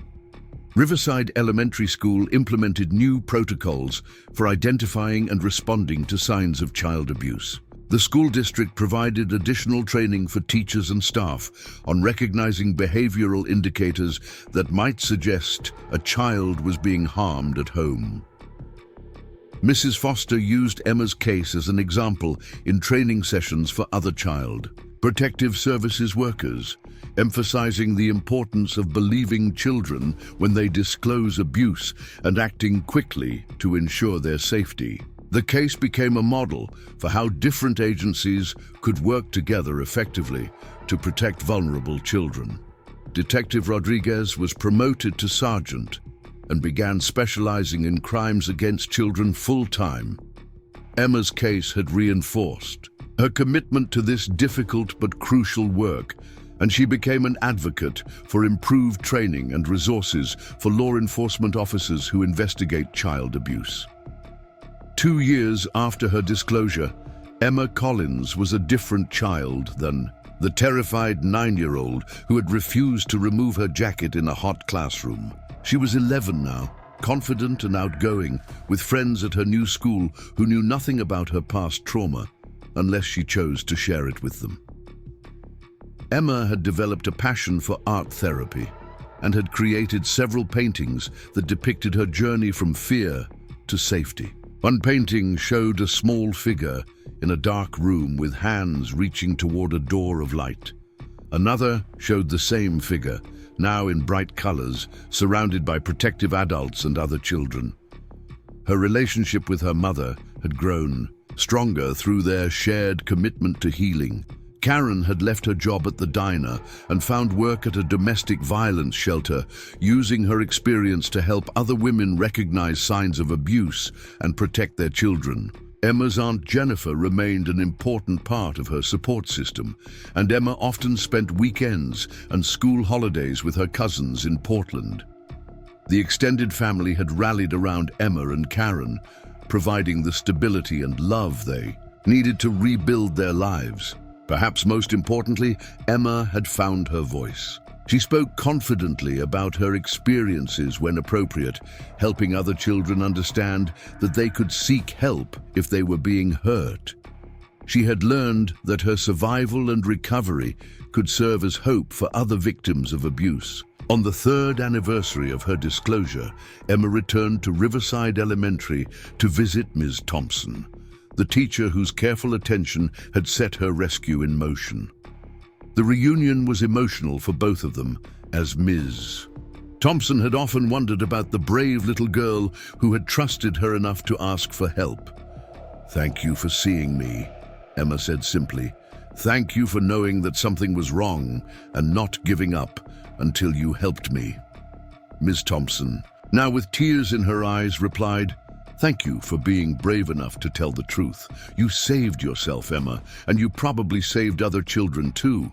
As Emma left the school that day, she paused to look at the playground where she had once sat alone, too frightened to play with other children. Now she could see other kids laughing and running and being carefree in the way that children should be. Some of them might be carrying secrets too heavy for their small shoulders, but Emma's story had helped create a world where those secrets were more likely to be heard and believed. The navy blue hoodie was gone, replaced by the knowledge that real protection came not from hiding, but from trusted adults who were committed to keeping children safe. Emma Collins had learned that the truth, no matter how difficult to speak, had the power to transform fear into freedom and silence into strength. Her story would continue to inspire others for years to come, proving that even the smallest voice could create powerful change when backed by adults who were willing to listen, believe, and act to protect the innocent. The courtroom was packed. On the morning of David Mitchell's sentencing hearing, 8 months after Emma Collins had first whispered her terrifying truth to the adults who would save her life. The case had drawn national attention as details emerged about the sophisticated network of abuse that David had orchestrated over nearly a decade, using his position as a respected community member to gain access to vulnerable children. Judge Patricia Morgan presided over the proceedings with the gravity that such cases demanded. She had been on the bench for 15 years and had overseen hundreds of criminal cases, but the evidence presented in the Mitchell case had shaken even her experienced perspective on human cruelty. The photographs found in David's basement depicted a level of systematic abuse that went far beyond what most people could comprehend. Emma Collins, now 10 years old, sat in the front row of the courtroom gallery between her mother Karen and her aunt Jennifer. She had insisted on attending the sentencing hearing despite the emotional difficulty it would pose. Her therapist, Dr. Sarah Chen, had supported Emma's decision to be present, believing it would help provide closure and demonstrate to Emma that the justice system had taken her disclosure seriously. The transformation in Emma over the past 8 months was remarkable. Gone was the frightened, withdrawn child who had refused to remove her protective hoodie even in sweltering heat. In her place sat a confident young girl wearing a bright purple dress she had chosen herself, her blonde hair neatly braided, her posture straight and strong. The physical bruises had long since healed, but more importantly, the psychological wounds were beginning to close as well. District Attorney Michael Stevens rose to address the court, carrying with him a thick folder containing victim impact statements from Emma and the 5 other children whose abuse had been documented in David's photographic collection. The investigation had revealed that David Mitchell's crimes spanned 3 states and nearly 10 years, making him one of the most prolific child predators the region had ever prosecuted. "Your Honor," Stevens began, his voice carrying the weight of months of investigation and preparation, "the defendant David Mitchell stands before this court as a man who systematically exploited the trust placed in him by families and communities. He used his position as a stepfather, a little league coach, and a respected businessman to gain access to children whom he then subjected to horrific abuse while documenting his crimes through thousands of photographs and videos." The prosecutor outlined the scope of David's crimes, describing how he had moved from town to town, establishing himself in new communities and identifying vulnerable families where he could position himself as a helpful figure while secretly preying on their children.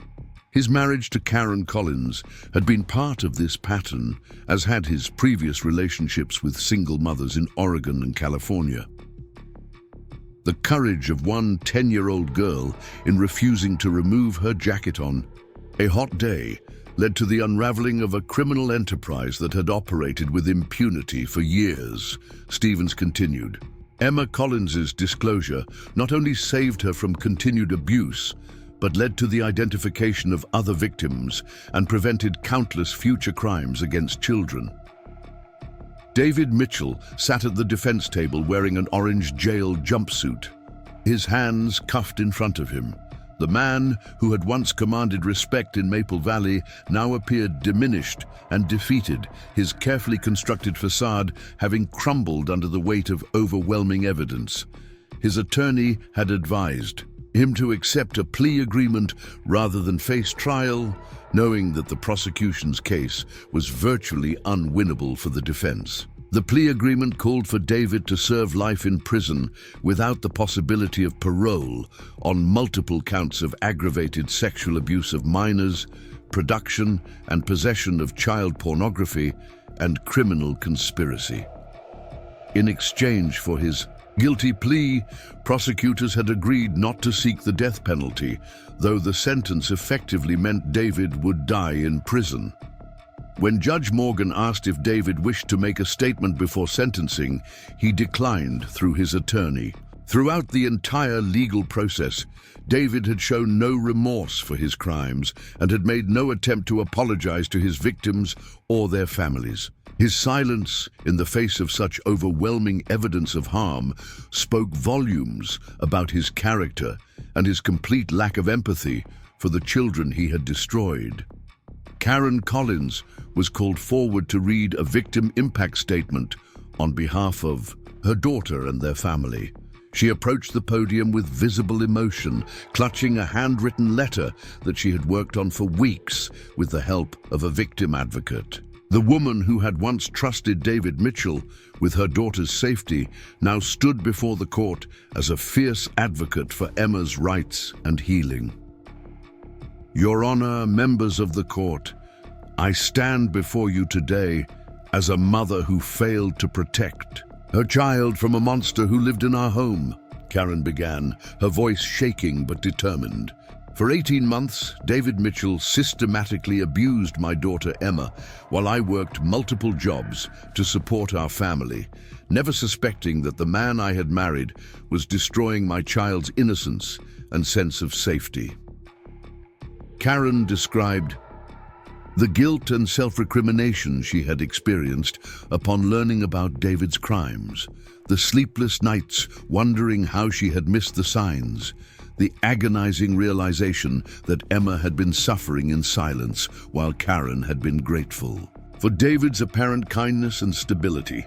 She spoke about the long process of rebuilding trust with Emma and the ongoing therapy they both required to heal from the trauma David had inflicted on their family. Emma has shown incredible courage throughout this ordeal, Karen continued, looking back at her daughter with pride and love. She found the strength to speak the truth despite threats and manipulation designed to keep her silent. Her bravery has not only saved her own life, but has protected other children from experiencing the same horrors. The victim impact statement also addressed the broader community impact of David's crimes. Parents throughout Maple Valley had been forced to confront the reality that predators could hide behind facades of respectability and community involvement. The case had led to increased awareness about child abuse warning signs and had prompted changes in how local organizations screened volunteers who worked with children. Following Karen's statement, victim advocates read impact statements from the families of other children David had abused. Each statement painted a picture of lives forever altered by his crimes, of childhood stolen and families torn apart by betrayal and violation. The cumulative weight of these testimonies created a comprehensive picture of the devastating harm one predator could inflict across multiple communities and years. Sarah Mitchell, David's biological daughter, who was now 16 had submitted a written statement that was read aloud by the prosecutor. Sarah described years of abuse at her father's hands that had begun when she was 7 years old and had continued until she was 12, when her parents divorced and she moved away with her mother. She had never disclosed the abuse at the time, believing David's threats that no one would believe her accusations against him. Learning that my father continued to abuse other children after I left his house fills me with guilt and anger, Sarah's statement read. I wish I had been brave enough to speak up when I was younger, but I was too scared and confused to know what to do. Emma Collins showed the courage I couldn't find, and I am grateful that her voice was heard before my father could hurt even more children. The prosecution also presented evidence about the broader network of child exploitation that David's case had helped expose. Analysis of his digital devices had led to the identification of other predators who had shared images and information about potential victims. Federal authorities were pursuing additional cases based on evidence found in David's possession, potentially protecting children across the country from abuse. Dr. Amanda Hayes, the school counselor who had first recognized Emma's distress, was present in the courtroom as both a witness to Emma's courage and as an advocate for improved child protection protocols in educational settings. Her careful attention to Emma's behavioral changes and her immediate response when Emma disclosed abuse had been crucial in ensuring Emma's safety and building the case against David. Emma's case has fundamentally changed how our school district approaches potential child abuse situations, Dr. Hayes had told reporters outside the courthouse. We've implemented new training programs for all staff members and have created clearer protocols for responding when children show signs of distress or trauma. Emma's courage has made our schools safer for all children. Detective Lisa Rodriguez, who had led the investigation into David's crimes, testified about the meticulous evidence collection that had built such a strong case against him. The search of David's house had yielded thousands of images documenting abuse, sophisticated camera equipment, and detailed records that David had kept about his victims. The evidence was so overwhelming that David's guilt was never in question. This case demonstrates the importance of believing children when they report abuse and acting quickly to ensure their safety, Detective Rodriguez explained in her testimony. Emma Collins showed remarkable bravery in disclosing what was happening to her, and the swift response of school officials, child protective services, and law enforcement prevented further victimization. The investigation had also revealed the sophisticated methods David had used to avoid detection while continuing his crimes over nearly a decade. He had carefully selected vulnerable families, often single mothers who were struggling financially, and were grateful for his apparent stability and support. He had used his position in community organizations to establish credibility and gain access to children, while simultaneously isolating his victims and their families from potential support networks.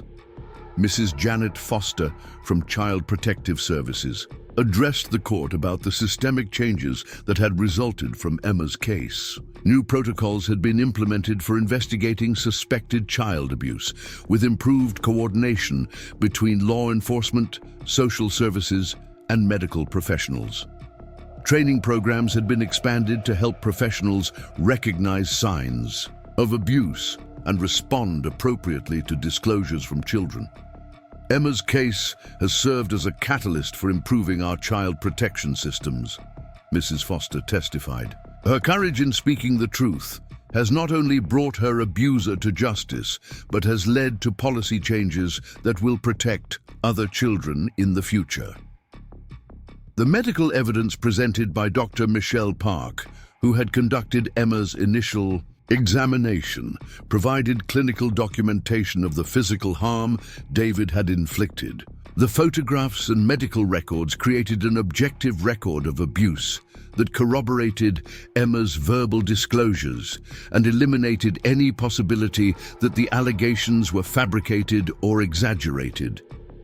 The injuries documented on Emma's body were consistent with systematic physical and sexual abuse occurring over an extended period, Dr. Park testified. The pattern and severity of these injuries left no doubt that this child had been subjected to repeated trauma by an adult perpetrator. As the hearing progressed, the full scope of David Mitchell's crimes became increasingly clear. He had not simply been an opportunistic predator who had abused his stepdaughter. Instead, he had been a calculating criminal who had spent years perfecting his methods of identifying, grooming, and abusing children while avoiding detection by authorities. The case had exposed weaknesses in systems designed to protect children, leading to reforms in how background checks were conducted for individuals working with minors, how abuse allegations were investigated, and how communities could better support families at risk. Emma's disclosure had created a ripple effect that extended far beyond her own case. Jennifer Collins, Emma's aunt, who had provided her with safety and stability during the investigation and legal proceedings, spoke about Emma's remarkable resilience and healing process. Despite the trauma she had endured, Emma had shown an incredible capacity for recovery when surrounded by adults who prioritized her safety and well-being. Emma has taught all of us about the power of truth and the importance of believing children when they ask for help, Jennifer testified. She has shown that even after experiencing the worst that humans can do to each other, healing is possible when a child is surrounded by love, support, and protection. The therapeutic process that Emma had undergone with Dr. Sarah Chen had been crucial in helping her process the trauma and develop healthy coping mechanisms. Through art therapy, play therapy, and traditional counseling, Emma had learned to express her emotions safely and to understand that the abuse she had experienced was not her fault. Emma's healing journey has been remarkable to witness, Dr. Chen explained in her professional assessment. She has moved from a state of chronic fear and hypervigilance to one of appropriate trust and emotional regulation. Her ability to form healthy relationships and to advocate for herself demonstrates the resilience that children can show when they receive proper support and treatment. The case had also highlighted the importance of community awareness about child abuse and the need for all adults to be vigilant in protecting children. Emma's disclosure had been possible because trained professionals had recognized the warning signs and had responded appropriately, but her case demonstrated that child protection was everyone's responsibility. Ms. Rachel Thompson, the teacher, whose careful attention had initiated Emma's rescue, spoke about the lasting impact the case had had on her approach to education and child advocacy. She had undergone additional training in recognizing signs of abuse and had become an advocate for improved child protection policies in schools. Emma's courage changed not only her own life, but the lives of every child who will benefit from the improved systems and awareness that resulted from her case, Ms. Thompson testified. She has shown that one child's voice can create powerful change when adults are willing to listen and act. When Judge Morgan was ready to impose sentence, she addressed David Mitchell directly, though he continued to stare straight ahead without acknowledging her words. The judge's remarks were comprehensive and forceful, making clear that the court viewed his crimes as among the most serious offenses that could be committed against children. Mr. Mitchell, you have pleaded guilty to crimes that represent a profound betrayal of the trust placed in you by children and families, Judge Morgan stated. You used your position as a stepfather, community member, and authority figure to systematically abuse vulnerable children over a period of nearly 10 years. Your crimes have caused immeasurable harm, not only to your direct victims, but to their families and communities. The judge continued by outlining the specific terms of David's sentence: life imprisonment without the possibility of parole to be served consecutively on multiple counts. The sentence ensured that David would never again have the opportunity to harm children, and it sent a clear message about society's determination to protect its most vulnerable members. The courage shown by Emma Collins and the other victims in this case has made it possible to hold you accountable for your crimes, Judge Morgan continued. Their willingness to speak the truth despite fear and intimidation has not only brought you to justice, but has created positive changes in how our community protects children. As David Mitchell was led away in shackles to begin his life sentence, Emma Collins sat quietly between her mother and aunt, watching the man who had terrorized her disappear from her life forever. The closure she felt was not complete, as healing from trauma is a long process, but it was significant. The justice system had listened to her voice, believed her truth, and taken action to ensure her safety and the safety of other children. Following the sentencing hearing, Emma and her family met with the prosecution team and victim advocates to discuss the next steps in their healing process. Civil litigation against David was possible, though his assets were limited. More importantly, Emma would continue her therapeutic work and would have access to ongoing support services as she continued to recover from her trauma. The media attention surrounding the case had been intense, but had been managed carefully to protect Emma's privacy and ongoing recovery. Her story had become a powerful example of how the child protection system could work effectively when all agencies coordinated their response and prioritized the child's safety above all other considerations. Emma's recovery in the months following David's sentencing continued to be remarkable. She had returned to school full-time and was excelling academically and socially. Her friendships with other children had developed naturally, and she had found particular joy in art classes where she could express herself creatively. The bright yellow jacket she had chosen to replace her protective hoodie had become a symbol of her transformation from victim to survivor. The broader impact of Emma's case continued to unfold in ways that would protect children for years to come. The Maple Valley School District had implemented comprehensive child protection training for all staff members. Local youth organizations had revised their volunteer screening processes. Law enforcement agencies had improved their protocols for investigating child abuse cases. These systemic changes represented Emma's lasting legacy beyond her own personal healing. Karen Collins had found her own path to healing through her work at a domestic violence shelter, where she helped other mothers recognize signs of abuse and prioritize their children's safety. Her experience with David's deception had given her unique insight into how predators operated and how they manipulated families to gain access to victims. Emma's relationship with her extended family had strengthened significantly throughout the ordeal. Her Aunt Jennifer had become a permanent part of her support system, and her cousins had welcomed her as a true sister. The family had discovered that healing from trauma was possible when everyone was committed to supporting the victim's recovery.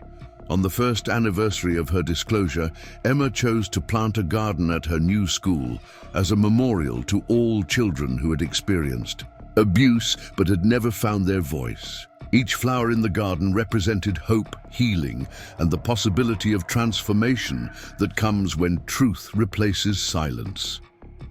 The garden became a place where Emma and other children could find peace and remember that beauty could grow even after terrible experiences. Emma's story had become a beacon of hope for other child abuse survivors and their families. She had demonstrated that speaking the truth about abuse, no matter how frightening, was the first step toward freedom and healing. Her courage had not only saved her own life, but had protected countless other children from experiencing similar trauma. The navy blue hoodie that had once been Emma's armor against a dangerous world had been replaced by the knowledge that true protection came from trusted adults who were committed to keeping children safe. Emma Collins had learned that her voice mattered, that adults would listen when she asked for help, and that justice was possible even when it seemed impossible. As Emma continued to grow and heal, her story would continue to inspire others and create positive change in how society protects its most vulnerable members. The 10-year-old girl, who had once been too frightened to remove her jacket, had become a powerful advocate for child safety and a living testament to the resilience of the human spirit. The transformation was complete. Emma Collins had moved from silence to voice, from victim to survivor, from fear to hope. Her journey would continue, but she now walked it surrounded by people who loved and protected her, in a world that had become safer because she had found the courage to speak her truth. Up next, you've got 2 more standout stories right on your screen. If this one hit the mark, you won't want to pass these up. Just click and check them out.